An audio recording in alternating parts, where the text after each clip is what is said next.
Denver 7's Russell Haythorne, and welcome to Denver Decides. This community partnership is dedicated to accessible and transparent elections. The partnership includes the League of Women Voters and Inter-Neighborhood Cooperation. Denver Decides is presented by Denver 8 TV. Our goal today is to present a ballot issue forum as we gear up for the election on Tuesday, November 8th. Among the decision items for voters on this year's ballot is Ordinance Number 306, which asks Denver voters if businesses in Denver should be required to offer composting and recycling services. Our format for this forum will follow a basic debate outline with opening and closing statements, dialogue between the two speakers, and will include responses to questions submitted by the forum organizers. Let's begin by meeting the participants who will present and discuss the pros and cons of initiated ordinance number 306. Beginning at my right is Ian Thomas Tafoya. Ian is co-author and co-campaign director with Green Latinos, and Mr. Tafoya will be speaking for the ordinance. Ian, thank you for being here. And on my left is Dennis Royer, who is the former chief of Public Works and Transportation and Public Works Commissioner for the City of Boston and former Denver Deputy Manager of Public Works. Mr. Royer will be speaking against the ordinance, and we welcome Mr. Royer. We welcome both of you. We will begin with 1 minute and 30-second opening statements from both of our speakers. And as you can see, our speaker timers, as the speakers can see, their timers are right out front. The timer will start counting down when you have 1 minute left to speak. Mr. Tafoya, you're up first, speaking for the ordinance. You have a minute and a half. Hello to everyone in the audience. My name is Ian Thomas Tafoya. I am the co-author, co-campaign director of Waste No More, also known as Initiative 306, and a candidate for Denver Mayor. Vote yes on 306 by November 8th. Waste No More Denver is a people's-led initiative to ensure everyone in Denver can recycle and compost no matter where they live, work, or play. Brought to you by the hard work of hundreds of volunteers who collected signatures during COVID, frontline volunteers for a better future. Our problem? Climate crisis. According to the Denver Climate Action Sustainability and Resiliency Office, waste accounts for over 20% of our carbon emissions each year.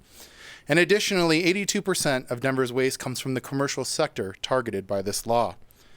Denver currently does not require businesses, apartments, or the construction industry to compost or recycle, though our city's solid waste master plan and many other city plans call for these practices to be enacted. The good thing is our community has the solution, Initiative 306, which would require education of the people and businesses and a phased-in approach of requiring commercial waste diversion from apartments, restaurants, food trucks, hotels, venues, and festivals, beginning with the largest businesses first. Vote yes on 306 by November 8th. Learn more and take action to win at wastenomore.denver.org. Thank you, Ian. You timed that well. And now an opening statement from Dennis Royer. Dennis, you have the stage. Thank you. For most people who probably don't know me, I consider myself an environmentalist. In 2005, Gary Price and I convinced John Hickenlooper to put in single-stream recycling here in Denver. I then moved on to Boston, and in Boston I convinced Mayor Thomas Menino to put in single-stream recycling and was told it was the most popular program he had ever put in 20 years.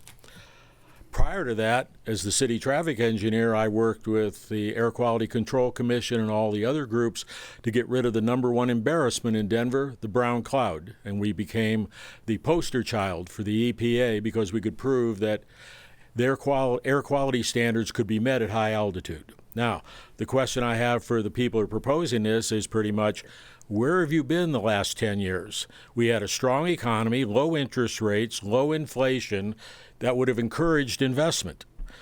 Today, we have a bad economy, 40-year high in inflation.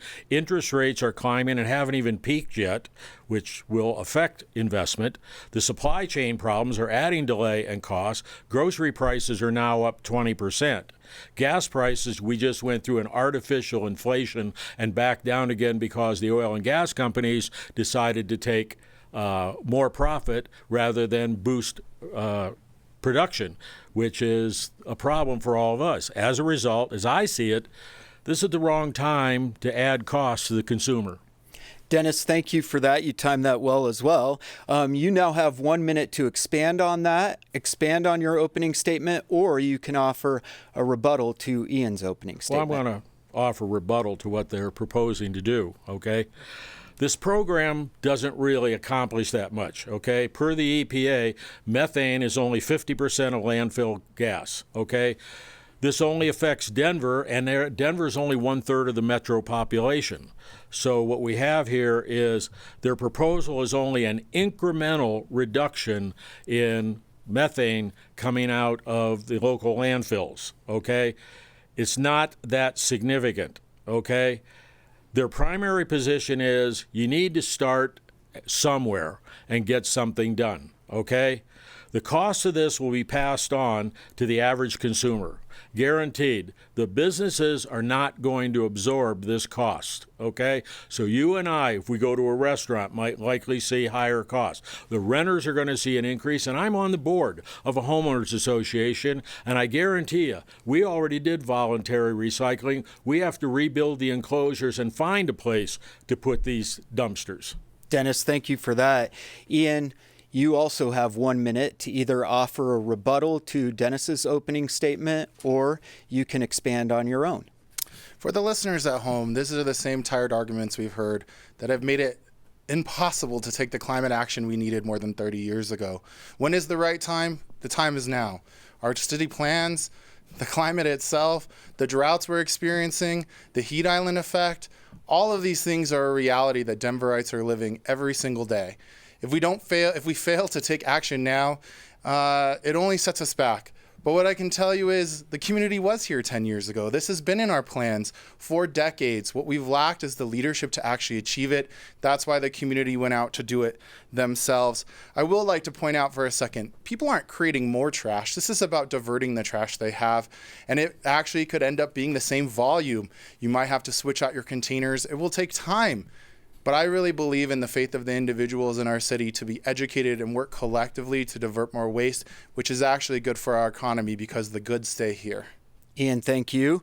We now move on to our one-on-one rounds, and our speakers will have some choices when it comes to this round. And we begin with Ian. Ian, you can either ask Dennis a direct question, and Dennis will have 1 minute to respond to that question, or Ian, you may take the minute to expand on any statement you've previously made. I want to take this opportunity because we've been getting questions from the community. We've been working on this ordinance for 2 years, and really it goes even further back than that when we were petitioning for other environmental initiatives over the last 6 years. The number one thing people said is, why don't I have recycling in my community? How can I make this more equitable? But we're also hearing that perhaps there may be challenges for people to initiate this program over time. And we want to let people know that there is an exemption that can be applied for from businesses, and to allow them to make the changes they might need and get the assistance they may need over time. They include economic hardships, de minimis volumes or small amounts of materials, or self-hauling of recycled and compost materials, and space constraints. So I do believe that the ordinance is drafted in a way that is flexible for the community to find the solutions that are individualized, because we can always select a place and say it won't work because of that. I do think we can work together to make it happen. Ian, thank you so much. And Dennis, now it's your turn. You can ask Ian a direct question, and he'll have a minute to respond to your question, or you can expand on some of your previous statements. Well, I'd like to ask Ian a question, and that is, jobs creation is a major emphasis of your initiative. What types of jobs, income, and career path are you creating in the waste and recycling industry? Ian. I appreciate that question. As I was mentioning, yes, this does create jobs. And what we know from both the state level and the local level analysis is that recycling creates 9 times more jobs than landfilling does. And what we know is that, according to the EPA, recycling and the reuse of materials has supported more than 681,000 jobs across the United States, creating more than $37 billion in wages and $5 billion in tax revenue alone. There's a lot of room to grow, and of course, as an industry expands, there will be that. But there goes from sorting to distribution to drivers to the people who do the marketing. There are so many kinds of jobs that are created, and that's not even accounting for the supply chains that will now be created if we're able to, instead of sending these raw materials to the landfill, find good uses for them to be built and manufactured in our city. A green economy for Denver is what we're seeking. Thank you, Ian. Dennis, you have a chance to respond to Ian, or you can ask another question of him. Well, I'm going to respond a little bit because you sit there and make it sound like jobs are going to be really lucrative or wonderful for everybody. In the recycling industry, you're mostly talking laborers. Some management, that's probably already in place, and they're going to be doing sorting, picking things up, delivering things or whatever. In the waste industry, you're talking primarily drivers, okay? RTD can't get drivers. Denver Public Schools can't get drivers. Construction can't get drivers.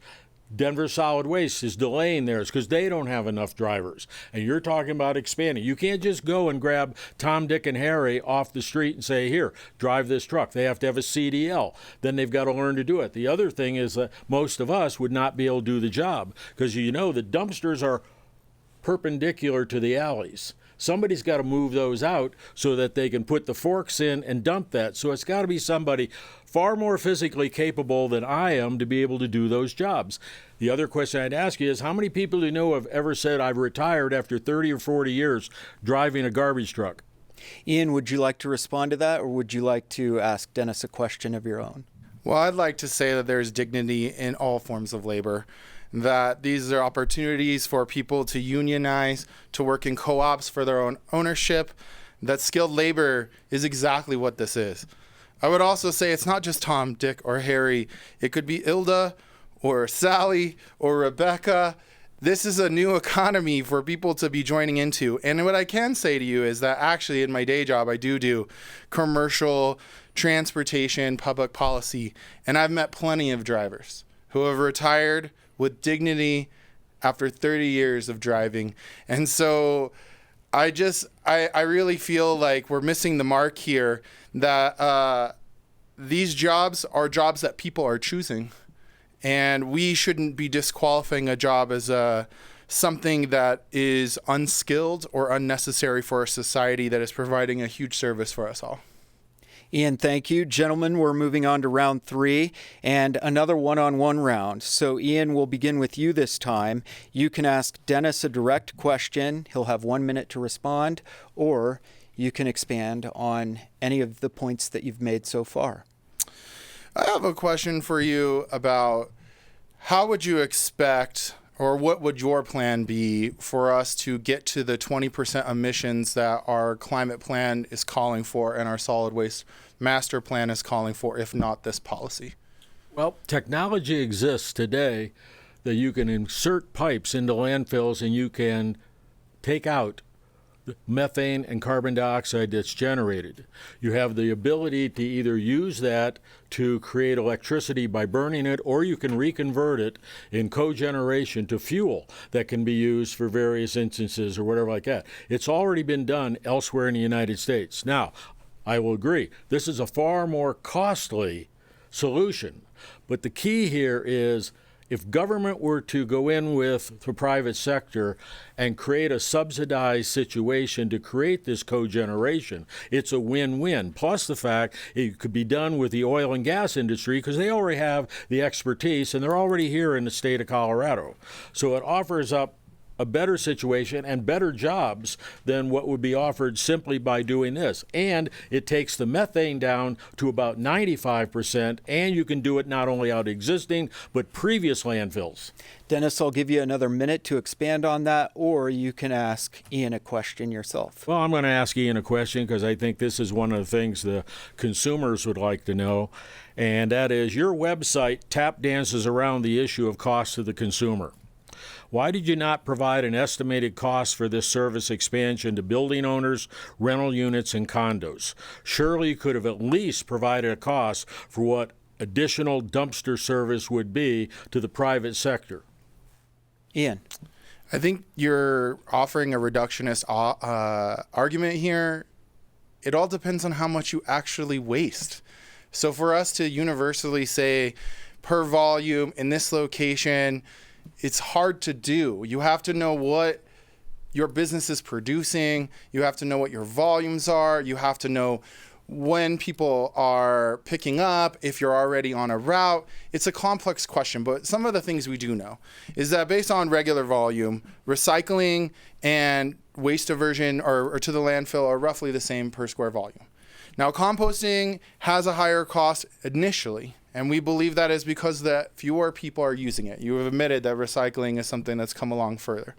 So as more and more people are on the composting, they'll be routing more, and it should be lowering the cost. But what I will say is if people have a question, we actually have a certifiable Green Denver business program that you could have accessed for years, and you can now to get assistance in finding these solutions. Dennis, would you like to offer a rebuttal to that? Or would you like to ask Ian another question? Well, again, I would like to say simply because I'm on the board of a condo association, okay, and we voluntarily implemented recycling, and it increased our costs per year significantly. Plus the fact it costs thousands of dollars because for aesthetic reasons, we have everything in enclosures. So we're looking, first of all, it's an older complex approaching 60 years. Just finding a location for a compost bin and then paying the money to put the enclosures in is going to be a significant, and we will have to raise the maintenance fees in order to cover all this. Okay? Now, part of the problem with this is people keep saying this is composting. It is not. Compost is the final material that's generated that is organic and has to go through an entire process. What you're doing is you're picking up leaves, branches, household waste and other stuff, and grass clippings or whatever. But then it has to go through a process to become compost. Thank you, Dennis. Ian, one final chance to offer a rebuttal to that or ask Dennis a question before we get to our card questions from the forum organizers. This is not a question. This is just a statement I want to make, and I want people at home to really think this through. Have you ever been at a festival where you had an aluminum can in your hand and you walked around and said, gosh, I'd really like to recycle this because I recycle it at home, but you're unable to? The business isn't providing that to you. Wouldn't you like to have the option to do the thing that you've been educated to do, that you know is environmentally sustainable, that you know will be returned to the shelf within the year? I'm asking you to really, in your heart, think about it. Can we make this phased-in approach? Over 5 years, starting with the largest businesses, the largest volumes of producers, to reduce the climate impact and to create jobs in our community while you get to feel good about what you're doing. If you're like me, I think you agree with us, vote yes.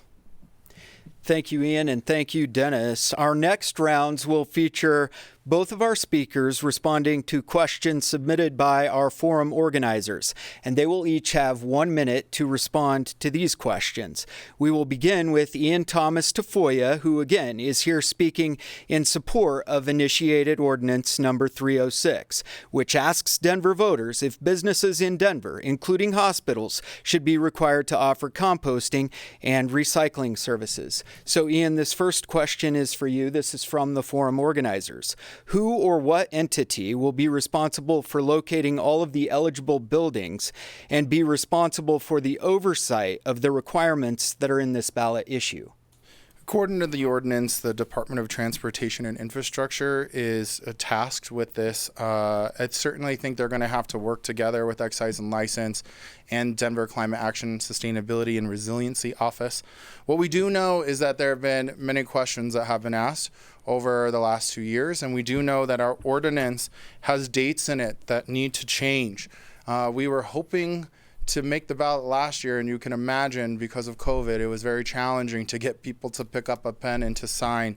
So what we do know is there will be a task force. What we do know is that the people of Denver are committed to taking climate action and reducing our waste.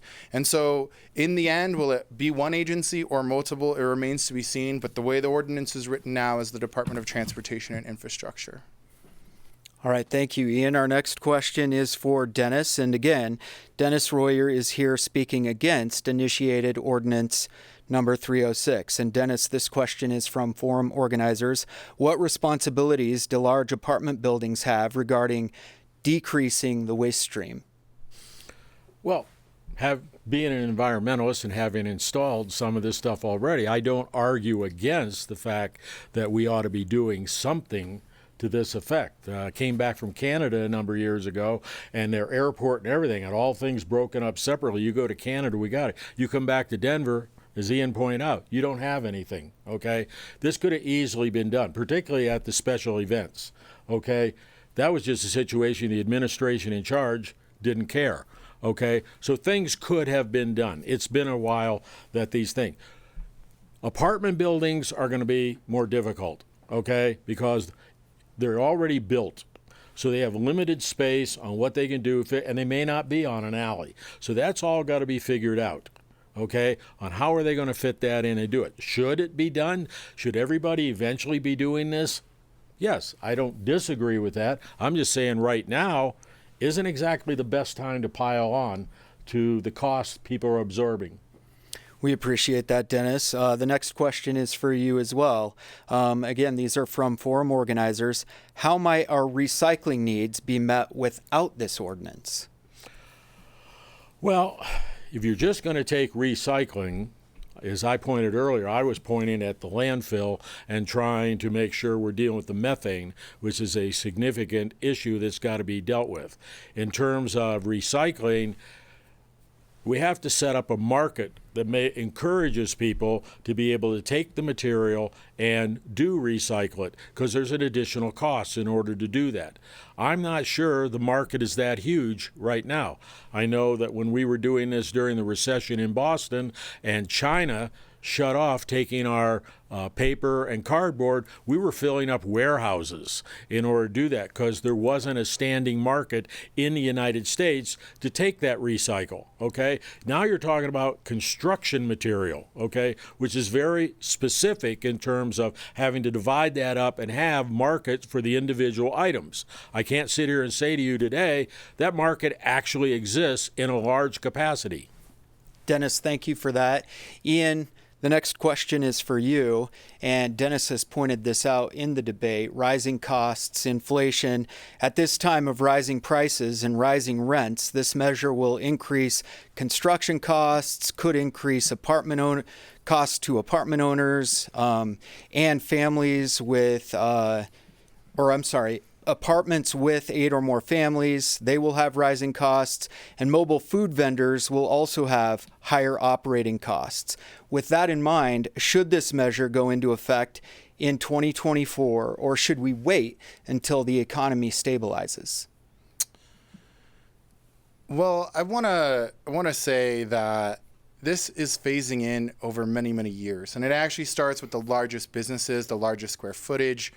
So when you talk about the cost per resident in the apartment buildings as an example, it's being shared across the most amount of people. But what I can tell you is, if you look at the climate action plan for the city of Denver, which is now almost 2 years old, and we have not nearly taken the action required, we need to, as a community, invest at least $2 billion over the next 10 years to save ourselves more than 10 times that in the implications of climate crisis, heat island effect. There are so many pieces that are involved in it.